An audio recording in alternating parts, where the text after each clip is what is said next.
biggest thing is the ability to precisely position those brackets, but not having Dr. Fleming and I and my partners spending a lot of time outside the office doing it. I think there's a point where you go, what's my time worth?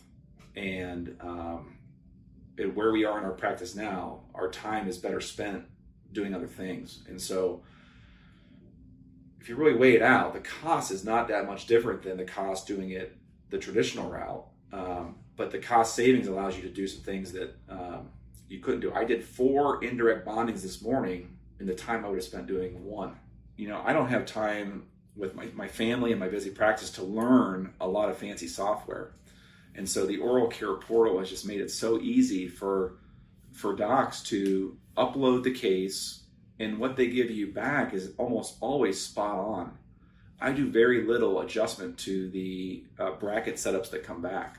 Literally, the process of me ordering the trays and approving the trays is minutes versus 30 to 60 minutes per setup previously, doing them in-house manually.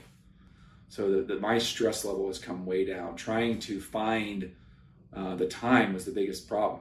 It's a huge practice builder. And I got other parents coming in saying, hey, I hear you put all the brackets on at one time versus one by one. And so, you know, every moment we have with our patients and with our parents is a chance to build relationships. But I think the third major benefit is when we were doing indirect bonding, the traditional route, we were unable to take advantage of flash-free brackets, because when you do an indirect bonding setup traditionally on models, you have trays that you make. Well, that tray now has a custom glue pad on every bracket.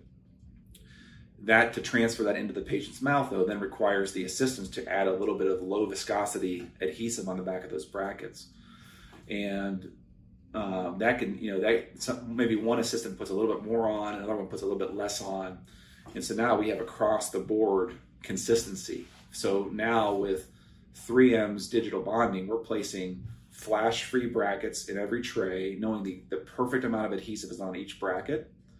And we're not seeing some kids having a ring of flash around their brackets.